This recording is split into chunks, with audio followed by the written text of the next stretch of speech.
Hey y'all, I'm Attica Scott, former Kentucky State Representative. They're asking me about everything, local, state, federal, all the time.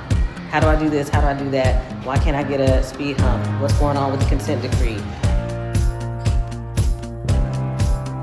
Hey y'all, welcome to Ask Attica. Thank you so much for joining us on this beautiful Friday morning.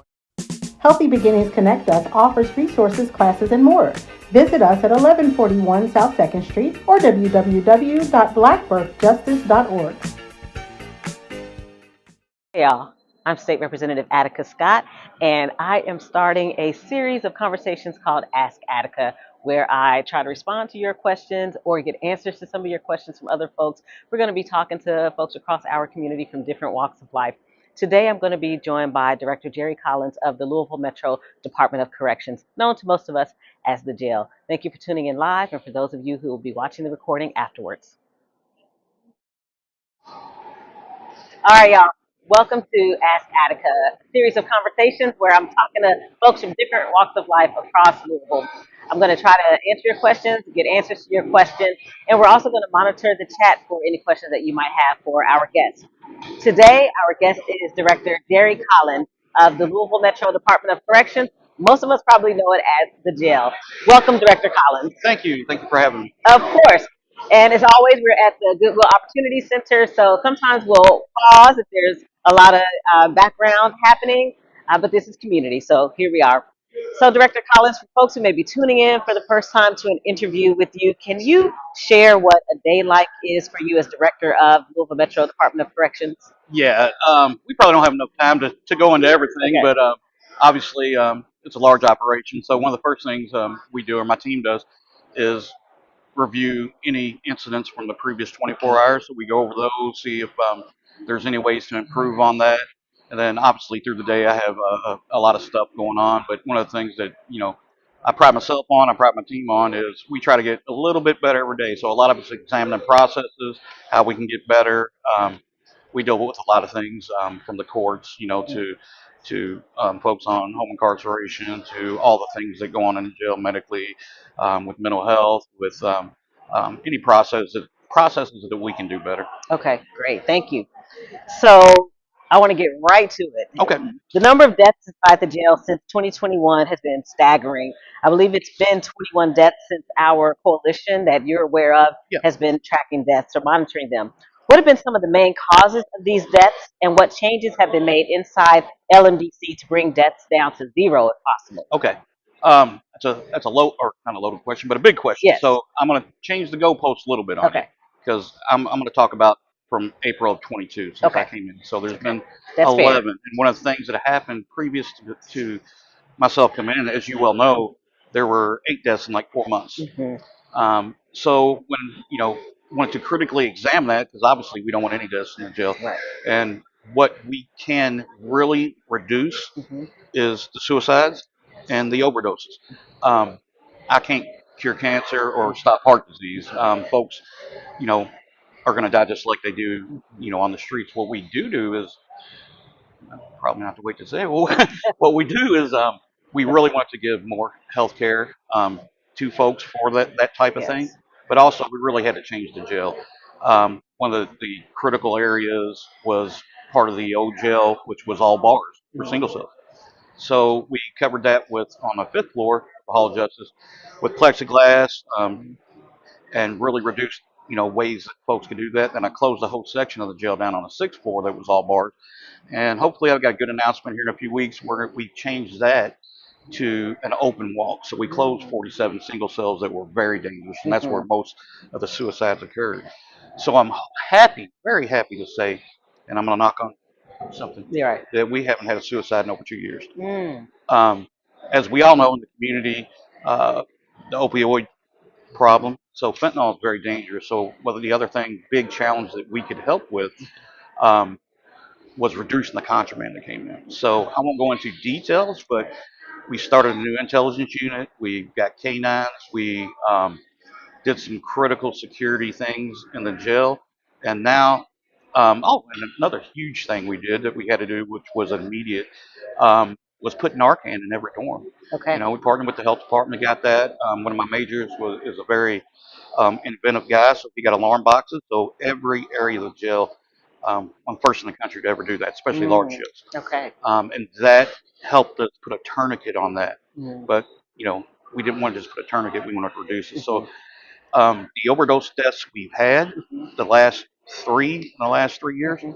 have all been at the front end where someone either already took it on the way to the jail. Okay. So we have so many cameras we can track, if somebody took it, in the general population. So these three folks all were fresh arrested, had already taken it. Okay. So it was very hard to deal with. Everyone should know, fentanyl is the devil, Mhm. and the jail is kind of the intersection of public health and public safety. Yes. So obviously, a continuing challenge that we try to stay ahead of.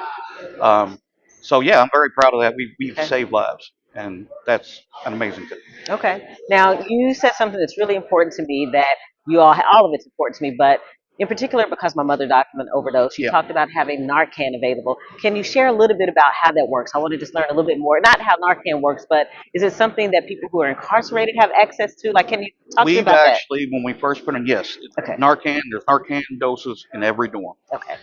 We actually, when we first started this, we train, we put instructions. Narcan's very easy to use for the folks that are incarcerated. We had incarcerated folks save other people's lives. Wow. So that was amazing. It was like 10. And the good Mm. news is that hasn't happened in a long time because Okay. we really ain't, and I'll knock on wood again, Mhm. we're not getting that in the general population. 99% is coming at the front end when folks are fresh arrested. Okay. So yeah, it's an amazing thing. Not only do they have it, every officer carries it, and it's Okay. in boxes also in the areas where folks can access it. So that immediate response, as you well know, is critical to save life. Yes, awesome. Thank you for that. So I know that there have been a lot of changes over the past few years since you come on in 2022 at LMDC. Just in general, what have you done recently to help cut down on contraband getting in? You talked about a little bit about contraband getting into the facility, and you talked some about overdoses of people who are incarcerated. Can you expand on that a little bit more? Yeah, well, we leaned on two things. Okay. One is we developed an intelligence unit.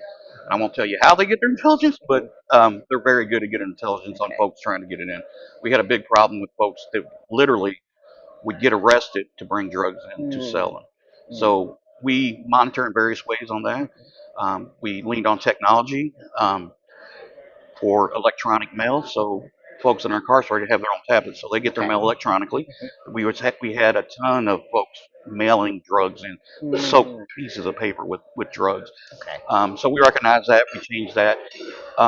We did some really front end technology to detect drugs. Okay. In addition, it took a minute, but we recognized folks were sewing it in their clothes. They were putting it, tearing their shoes apart, gluing them back together. Oh wow. So now, if you're incarcerated, as soon as you come in, you get dressed out. We give you shoes, we take your shoes, we take your clothes and put them on property, and you're dressed out immediately. So it was kind of a stacked approach. Okay. There was a lot of things that we had to do to really reduce that. I would imagine. Yeah. So we're going to take a break and we'll Okay. come back in just a moment. Thank you so much. Perfect. Jason, give me another. How are you, Through beautiful? every note, every performance, the arts connect us. The arts connect us through joy and through awe, bridging cultures and generations. From intimate theaters to the grandest stages, the arts bring us together, reminding us that we're never truly alone. When we experience the arts, we experience each other. Kentucky Performing Arts. The arts connect us.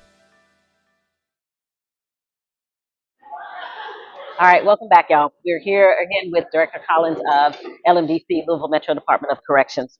So, Director Collins, you mentioned technology. Yep. So, I know that you have some technology to respond quickly when folks are in distress. What is the technology, if you can share that with us, and can you share a little bit about how it works? Yeah, man, I'm so excited. We've been working on this for a year to install this, and April 4th we finally got it installed. We have 100, our most dangerous areas are folks that are in single cells by themselves.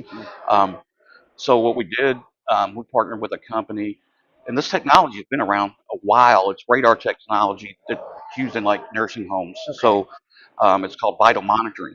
So Mm. in every single cell, 153 single cells right now, and we're going to add 50 more, you have this technology that's in a corrections grade box that use radar technology to detect people's vitals. Mm. So our medical staff set the vitals. So if it goes too high or too low, there's an audio and visual alarm, or if it drops completely out. Okay. Why that makes such a difference is we do checks on folks, obviously, Mhm. but I could do my 30-minute check and check on you, and then walk to continue my checks. And right after I leave, something could happen.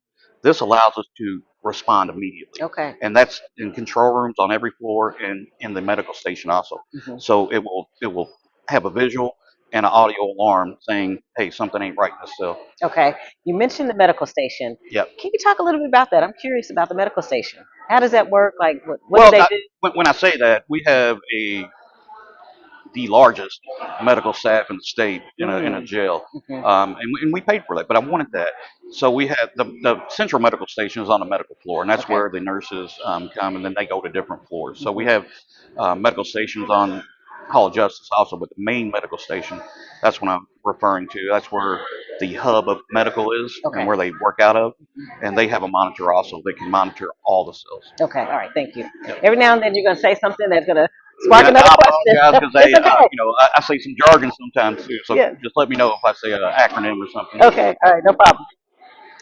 So I work full time at Forward Justice Yeah. Action Network, FGN, and we are part of the LMDC Community Stakeholders Group. Yes. And you have made it a priority to meet with our group on a quarterly basis, if Yeah. not more, actually, and you respond when we have issues of concern. Why is this level of accountability important to you? It's man. I'll just give you an example. We met Tuesday for our quarterly, and the topic was medical, how people were assessed coming in. So the group, we've evolved to this now. The group actually had done research for best practice nationally. So we came in and we examined that, and we had our medical there, and we actually exceeded what the Okay. national standard is. Mhm. But the beautiful part about that is them conversations where, hey, I could, Narcan early on, we had those conversations and really led to, some out of the box thinking on what we was doing. So having those relationships and really putting out the truth and not having blind spots for the community, as you know, in there, folks have questions or someone will say something that's not true or it might be true. We learn from it if it is true. If it's not true, we can address that. Yes. And that's a force multiplier for the community to see what's going on in the jail. That's right. Not I want to address folks who are reviewing and say that one of the things that's important to me about Director Collins meeting with us on a quarterly basis, responding to our issues and concerns, is that you don't see that often in people who are in these kind of positions, and it makes a difference. And the meetings aren't all, and you can attest to this, Director Collins, the meetings aren't always where we go in and it's kumbaya. Sometimes we go in and we're like, okay, so this is what we've heard. Like you said, is Yeah. it true? Is it not? Sometimes it can be tense, and that's okay. That's what community is about, and we work through that. So I just want folks to know that I'm appreciative from my perspective working at FGN, and I know that our stakeholders group has been appreciative of that as well. And I just call to action for our other leaders who are in similar positions. Work with community because this is what this is about, to make sure that we get information out to folks who are navigating Goodwill, for example. One of the things I like to say, and it's the reason it's so beautiful to meet with folks, it's not about confrontation, it's about conversation. Yes, So, that's absolutely right. So I get asked a lot about phone calls. yeah, Phone calls are a big deal. yeah. So phone calls with people who are incarcerated. What is the current phone call policy, and how much do those calls cost, and who pays for those calls? Well, one of the things we really want to do because phone calls, what having that connection to the community that helps mental health, that helps families. So one of the things we changed was every person that's incarcerated gets 2 free 20-minute calls a day. Okay. After that, it's 6 cents a call because it's very expensive now. As far as privilege calls, and when I say that, I mean to attorneys, that's all completely free and text. So we wanted to make it a priority to have folks that were not as fortunate, or their families were not as fortunate to have money. You won't see this in any jail, in jail in this state. And anyway, I'm telling you, we want to make sure they had the opportunity to connect with their family or loved ones. Okay, So, thank you for that. yep. So I'm going to ask if we can take a quick break. I only have a couple more questions for Okay. you, Director Collins. Yep. And actually, I want to ask you to think about any questions I may not have asked you that you want to make sure to share information around. Absolutely. Okay. Absolutely. All right. Thank you. We'll be right back. Welcome to Skills for Life, located at 204 East Jacob Street. She's holding on. Here at Skills for Life, we offer services 6 months to 12-year-olds. Tell me what this is. This is the what? The front of the book? With a warming environment, a comforting atmosphere, with therapy services, social emotional learning, plant-based meals, and more. Parents can look forward to having their children in a safe environment. Join us at Skills for Life. So you cannot check. We have a plant-based diet that we serve, meals that we serve to our children, and they can expect that their children are safe and loved. And for more information, call us at 502-822-3975.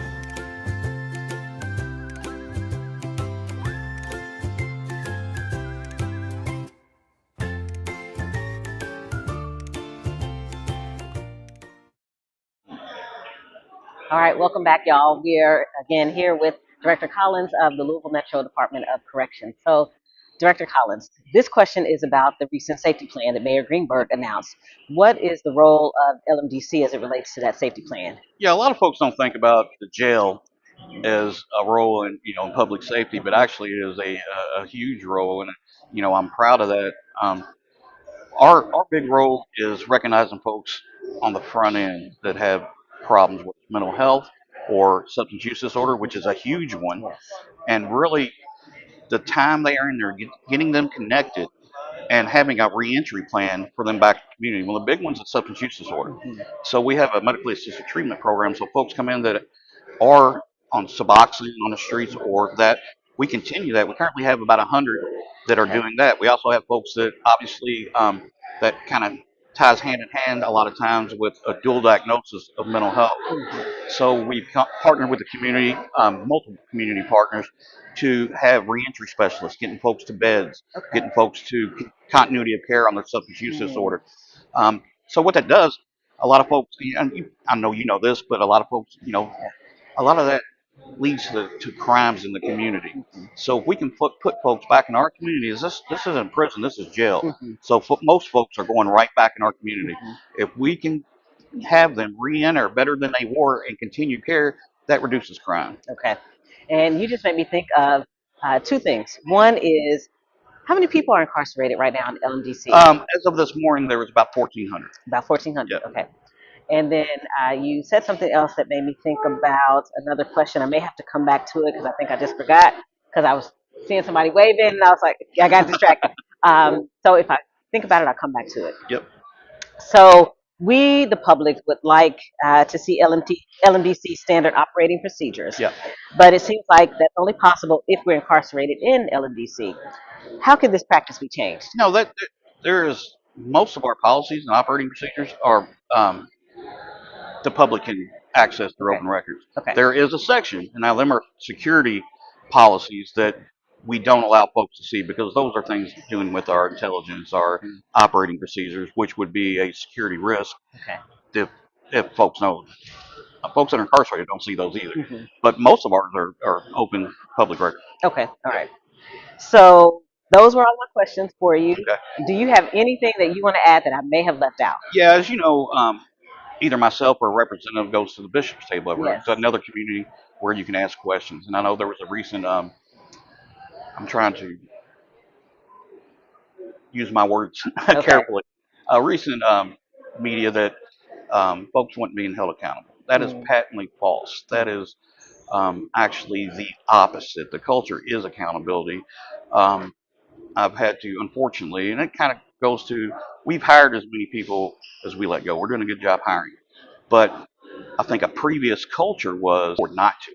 And I've had to let a lot of people go. And I think it's, I just wanted to address it. And I don't want to get too excited about it. But it as you know, it don't make me happy like we said earlier, we have conversations. We have Right. candid conversations. We have them live and in person. You know, if there's an issue, I don't like. Again, I'm trying to be careful. Yes. I don't like irresponsible reporting, Mhm. and because you know the community knows because I go into the community. You ask me a question, I'm gonna tell you the answer. You might not like my answer, Right. but it's gonna be the truth. And when it's not fair to my staff, it's not fair to the community, and it's not fair to the people incarcerated when things come out that just aren't true.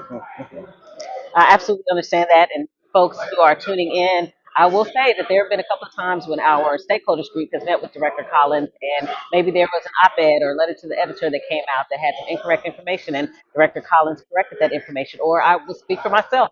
I've written op-eds about the jail, and we've had conversations about that. Not that the information was incorrect, because I was speaking from my own experience of having been incarcerated, but the fact that I wrote it, and then the next day I'm having a conversation with the director and his staff. That's what I mean when I say that sometimes the meetings can, as you said, we're having a conversation. Not that we're Right. having conflict, we're having a conversation. And sometimes we have differences of opinion, as you have in any situation, whether family, friends, at work, etc. So I just wanted to add that to what you were saying. So And I really, if there's no more questions, I really just want to say thank you. It's the opportunities in live where you get real answers. yes, That's what I love for, being the community. And I don't like when folks edit stuff and, that's right. Yes. slant that. So thank you guys.